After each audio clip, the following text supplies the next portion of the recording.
Durante uma live do Análises Renais, o Renan Santos comentou sobre a provável candidatura de Tarcísio de Freitas para presidente em 2026. Tarcísio presidente, né? E uma das coisas que você mede, assim, há uma campanha Tarcísio presidente? Pois bem, é só você procurar a capa da Veja, porque ninguém mais lê a revista Veja. Caso vocês não saibam, quando o MBL começou, idos de 2014, a revista Veja ainda era um veículo relevante, senhor Rafael Almeida Riso. A revista Veja, uma capa da Veja ainda contava, né? Foi com a capa da Veja que começou a derrubada do governo PT. Exato, né? A Lava Jato começa a brilhar com capas da Veja. Então a Veja ela já teve uma importância muito grande e é impressionante que duas decisões muito ruins quebraram a Veja. Uma foi a decisão editorial de se tornar uma revista meio que de esquerda, né? Eles negaram o público que eles tinham e foram buscar um público de esquerda, eu não sei qual era a lógica disso. E o segundo, enfim, tentar ter uma revista de combate, quando talvez o lance era agregar valor nela e ter uma revista realmente cara, com um público menor, mas com margens maiores.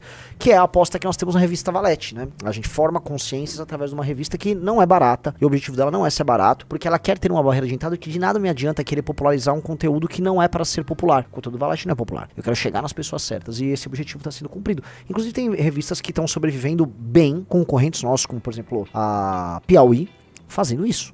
Compra um preço mais caro, tem um conteúdo mais denso, defendendo ideias que eu não gosto, mas tudo bem. É da vida.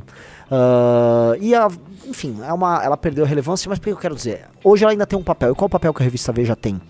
Ela demonstra as vontades, vamos dizer, de alguns dos seus acionistas de parte de uma determinada elite, né? Você não pode dissociar a revista Veja hoje de André Esteves, que é a principal liderança do mercado financeiro brasileiro. Não dá para dissociar a revista Veja de André Esteves, por razões óbvias, razões acionárias, né? Então, nem sei se ainda ele tá no comando, mas ele exerce ainda influência, como todo mundo sabe. E quando a capa da Veja coloca o plano T e coloca Tarcísio, aí, o que a Veja tá dando a entender? Que é consensual nos detentores de capital de que Lula precisa ser superado e que o nome a fazer isso é o Tarcísio. Por quê? Vamos ler o subtítulo, né? O título tá O Plano T, e diz: com a possível condenação de Bolsonaro e a impopularidade de Lula, aumentam as pressões políticas e econômicas para que o governador de São Paulo, Tarcísio de Freitas, se lance como candidato de direita ao Palácio do Planalto. Veja só, aumentam as pressões, o que, Riso? Políticas e econômicas, tá? Ou seja, os detentores, vamos dizer, os instrumentos de poder aqui no Brasil, tanto políticos quanto econômicos, se convencionaram. Ó, pessoal, é o Tarcísio. É um governador de São Paulo, um cara técnico, um cara razoável, circula bem no legislativo, circula bem no judiciário, circula melhor do que as pessoas imaginam no judiciário. É um sujeito inteligente, inegavelmente inteligente, um sujeito com alta capacidade de processamento de dados. Teria, vamos dizer, o beneplácito do senhor Jair Messias Bolsonaro, num cenário, obviamente, que o Bolsonaro não seria candidato. Não restam sobre ele denúncias de corrupção, é um sujeito discreto, é um sujeito que circula muito bem com o Centrão. Então, sim, é um nome que esses caras veem como natural, e eles adorariam que a reeleição se resolvesse agora, tendo o Tarcísio como candidato. A verdade é isso. Os mercados, eles querem antecipar a informação Tarcísio candidato, porque tem gente tentando fazer preço. E eu preciso falar uma verdade, tá? A coisa de 2 semanas e meia atrás, os mercados já estavam precificando um consenso que houve entre algumas lideranças partidárias de Tarcísio candidato. E até teve influência na bolsa isso. Estou falando sério, Rafael Almeida Riso. Pra gente ver como certas notícias, elas fazem preço. E por que essa subida da bolsa aconteceu? Vocês lembram que... Eu até comentei... digite quem viu eu comentar isso, por favor. Digite quem viu o Renan Santos comentar isso. Vocês repararam que eu falei isso e logo em seguida veio a notícia de que o Jair Bolsonaro foi denunciado pelo Gonê? Lembra, Rafael Almeida Riso? Lembro. Pois bem, as coisas estão amarradas. A denúncia do Gonê, né, eu ainda falei, naquele dia eu vim aqui na live, numa segunda-feira, e falei, o Bolsonaro será preso. Você lembra disso também, Riso? Sim. Falei, foi uma segunda ou uma terça-feira, eu tô tentando lembrar o dia, mas acho que foi uma segunda. Bolsonaro será preso, e falei dessa precificação e falei que há uma tendência dos mercados em fecharem no Tarcísio. E por que havia essa tendência dos mercados em fecharem no Tarcísio? Porque eles estavam aguardando justamente denúncia contra o Bolsonaro para saber que o Bolsonaro não estaria em campo, e com o Bolsonaro fora de campo, o Tarcísio poderia ter o beneplácito do Bolsonaro, a autorização do Bolsonaro para ser o candidato. Porque, vamos dizer, os partidos, aí vamos colocar aqui PP, União, Republicanos, não fecham com o Eduardo. E tá muito claro que não fecham com o Eduardo, porque o Eduardo Bolsonaro, ele vai ser alvo de uma série de ataques agora do Alexandre de Moraes. O Alexandre de Moraes sabe, tá, e é sabido também por parte da elite do judiciário, que o Eduardo estava bastante ativo na intentona golpista no final do ano de 2022. Ele tava próximo, ele era, até pelas descrições do Mauro Cid, ele era um dos mais, junto com a Michelle, inclusive, mais tarados ali pelo golpe. Então, não tem acordo ali, tá? Aí você tá falando, Renan, tá querendo dizer que a próxima eleição é fruto de um acordão que envolve legislativo, judiciário e poder econômico? Amigo, você mora no Brasil. Quando você for votar, você já tá votando num jogo que já foi decidido por outras pessoas. Quase sempre assim, tá? E não quero ficar dando assim, Renan falando verdades, toma esta red pill do Renan. Não é red pill, isso é uma realidade. Você, em maior ou menor grau, tem isso em quase todas as democracias, tá? Ou seja, os agentes já preparam o jogo antes do jogo chegar na mesa para você poder jogar. Mas, dito isso, tem que saber no que eles estão se acordando e qual é a natureza do acordo. E é o caso do Tarcísio, que o Tarcísio é muito bem quisto por todos esses elementos. Seria um presidente ruim, dentro do contexto que nós tivemos aí de Bolsonaro, Dilma, Lula, Temer, não tende a ser, dentro do padrão, um presidente ruim. Mas vai pegar um Brasil quebrado e não será bom o suficiente para o que o Brasil precisa. Então veja o que eu tô falando. É bom o suficiente para ser melhor do que os outros, mas insuficiente para ser o que o Brasil precisa. Definitivamente o Brasil precisa é um choque que ele não vai dar. E por que vocês dizem, Renan, por que você disse que o Tarcísio não vai dar? Porque a carreira dele nunca foi sobre isso. A carreira do Tarcísio, tá? O Tarcísio, ele é um engenheiro e é um sujeito, isso aqui é um elogio que eu tô fazendo a ele, tá?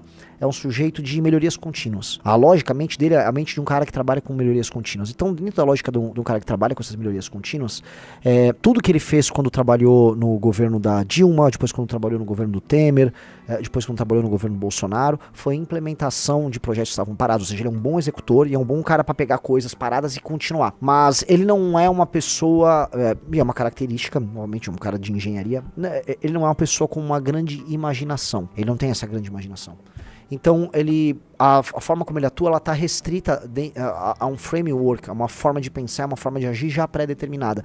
E ele vai fazer o melhor possível dentro da capacidade de ação dele, dentro daquele framework. O problema é que esse framework, a gente pode chamar, por exemplo, o framework que o consenso de 88, o framework é viciado. Você pode botar o melhor gestor do mundo, você pode botar o melhor gestor do mundo, que não haverá muito o que fazer dentro desse framework que nós temos, que é o consenso de 88, que são os problemas de competitividade que o Brasil tem. O Brasil precisa de algo praticamente revolucionário. E em muitos termos, o que a gente tem que ter são rupturas com consensos que nós temos. Então, ele vai fazer essas rupturas de acordo com o histórico dele. Se você for pegar o histórico dele trabalhando no Poder Executivo, nos governos federais que ele participou e trabalhando agora como governador, não é o caso. Ele pega o que ele tem, ele melhora, ele organiza, ele evita loteamento, ele tem uma série de qualidades ali, entendeu? A única qualidade que falta a ele é a qualidade da imaginação. Imaginação. Tanto que ele é um técnico que trabalha a serviço da imaginação de outras pessoas. Então ele serviu a imaginação de uma parte do governo Dilma, serviu a imaginação do governo Temer, serviu a imaginação do governo Bolsonaro, e agora ele vai servir a imaginação justamente dessas forças econômicas e políticas que querem uma pacificação pós-Lula. Ele seria um governo de pacificação. E é por isso que tem bolsonaristas por aí falando que o Tarcísio seria um presidente do centrão. Ele é um presidente do sistema, o sistema quer eleger o Tarcísio, tal. Eu entendo quem fala isso, entendeu? O que eu só quero lembrar é que todos os presidentes eleitos recentemente, todos eles tiveram o beneplácito em maior ou menor grau do sistema, e, verdade seja dita, o que menos teve isso foi o Bolsonaro. Não por mérito do Bolsonaro, que o Bolsonaro sempre foi não é nem um lacaio do sistema. O Bolsonaro era irrelevante, ele ficava nas franjas do sistema, né? Então, enquanto, vamos dizer, os grandes nomes da política estavam envolvidos na Lava Jato, o Bolsonaro fazia a rachadinha, né? Não é que ele era um sujeito ético, é que ele não tinha, vamos dizer, qualificação política para roubar muito, porque se ele pudesse, ele roubaria muito. O que ele fez foi roubar pouco. Foi a única diferença dele. Não é uma diferença qualitativa, ele não é de outra qualidade, é uma diferença quantitativa. Ele é menor, mais fraco, então roubava menos, mas roubava, né? Então, essa característica que a gente tem aí do Tarcísio, está, como eu disse para vocês, inserido nesse contexto dessa imaginação desses caras, mas a gente precisa fazer definições precisas antes que outros imponham mentiras. A primeira coisa é que o Tarcísio é um cara do centrão. Veja, o centrão quer o Tarcísio lá, mas o Tarcísio não exerce na atividade política dele a mentalidade patrimonialista óbvia do centrão. Não é o caso dele. Então, assim, eu tô falando aqui de um cara que vai ser adversário político nosso, tá? E tá correndo na raia nossa. Se Deus quiser, nós vamos ter candidato a presidente da República na eleição de 2026. E, nós vamos concorrer com ele. E nosso candidato vai debater contra ele. E vamos ganhar o debate contra ele. E a gente sabe como e por quê. Por que a nossa proposta é melhor, né? Porque antes de tudo, além da execução, que nós temos grandes executores também, nós temos a imaginação, a ideia e a coragem. Isso nos torna muito diferentes. Mas, dito isso, chamar ele de um cara do centrão apenas pela conveniência, apenas pela mentira, como os outros fazem, vocês não verão isso da nossa parte, porque não é o caso. Não é o caso. Gostou dessa análise? Assista o Análises Renais de segunda a sexta no canal do MBL Live TV, às 15 horas. Para mais cortes como esse, se inscreva no Pela Missão.